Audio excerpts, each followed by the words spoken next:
Pupunta ako ng mall ngayon mga ate and sobrang dami nagre-request sa inyo na subukan ko daw sumakay ng jeep papuntang mall. Pero ate, napakahirap doon kasi hindi ko pa nasusubukan sumakay ng jeep kasi kadalasan pag nagmamall ako, alam niyo na, di ba, naka-grab, naka-car. Pero ngayon ate, susubukan ko itong isa sa mga pinakamahirap na challenge. Yung pagsakay ng jeep, para sa inyo gagawin ko to.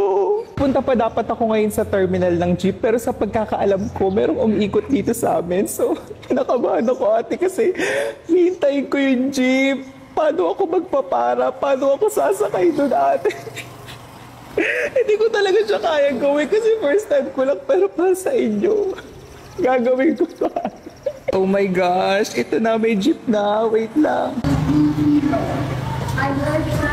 Gosh, ito na, nakasakay na ako ate sa jeep. Like, first time ko lang to. Hindi ko alam kung paano ba ako magbabayad. Pwede ba GCash o card? Kasi nga, di ba, kailangan ko makasakay ng jeep. Tapos hindi ko alam ate. Ang akala ko ako lang mag-isa sa jeep. Yung pala, meron din pala ako makakasama. Oh my God! Kuya, tumatanggap ba kayo ng card o kaya ng GCash? Ala! Ate Maria lang pala. I-check ako meron akong Maria dito. Hindi ko pala magagamit tong card tsaka yung GCash ko dito. Pero titignan ko kung meron ba akong cash na dala.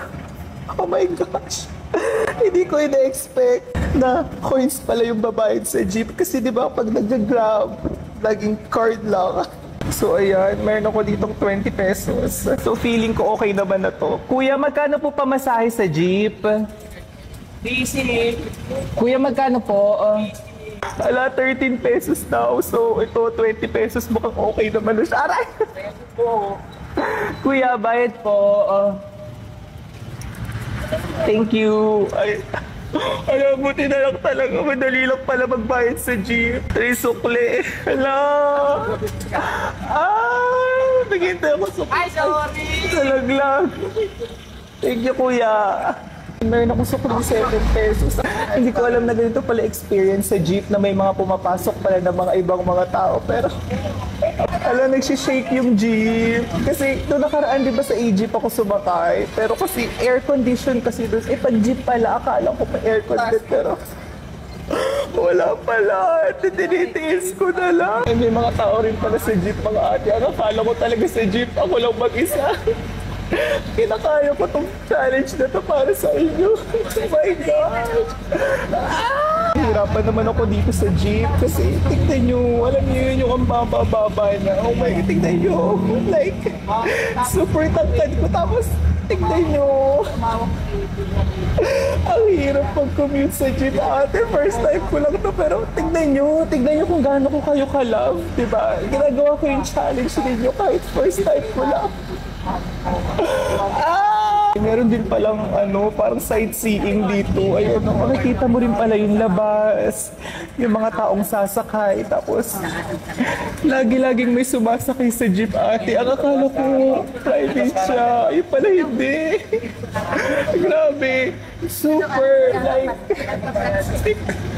hindi ko alam ate kung ulitin ko pa ba itong experience ko na to. Pero, super pawis na ako dito. Tapos, ang dami palang tao sa jeep. Hindi ko akala. Oh my God. Ate, nahihirapan ako. Nahihirapan ako dito sa jeep. Ayoko na. Gusto ko na mag-grab. I cannot, ate. Tapos meron pang mga tumatabi sa akin na hindi ko naman kakilala. Akala ko talaga ako lang mag-isa sa jeep. Kaya tinanggap ko tong challenge na to mga ate. Pero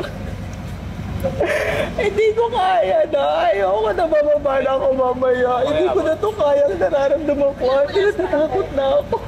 Kaya daw. Tapos pinaabot pa ako ni ate ng bayad niya. Like, hello, hindi ako sa... My gosh, kailangan ko ng alcohol. Wala pala akong dalang alcohol ngayon. Oh my gosh, paano na yun? Baka yung mga germs nung bayad, nasa kamay ko na. Tapos parang nagbabayad sila. Yung parang inaabot nila yung mga coins kay kuyang driver. Eh di ba kasi parang, dapat parang auto bawas na, di ba sa credit, sa card, o kaya sa mga GCash. Pero sila ate, nagbabayad sila. Like, Di ba? Hindi ko alam na ganito pala yung experience sa jeep. Grabe. Bilang first time ko lang to. Hindi ko makakalimutan to experience ko sa jeep. Malapit na akong bumaba. So, anong sasabihin ko pag bababa na ako ng jeep? Ay, kuya, malapit na akong bumaba ha.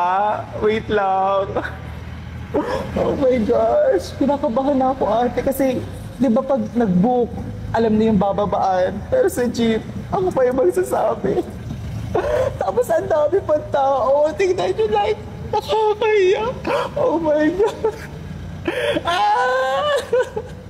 Ano sasabihin ko ba? Stop na. Sige. Kuya, pa-stop na po ng jeep. Ay.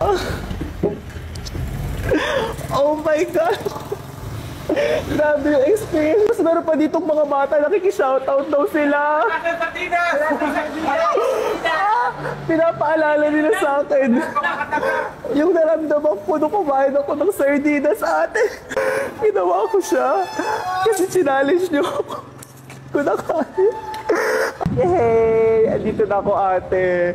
Akala ko talaga hindi ko kakayanin yung pagsakay ng jeep. Kasi nga diba first time ko lang yun. So hindi ko talaga alam. Hindi ko talaga alam yung gagawin ko. Pero buti na lang talaga kinaya ko siya mga ate.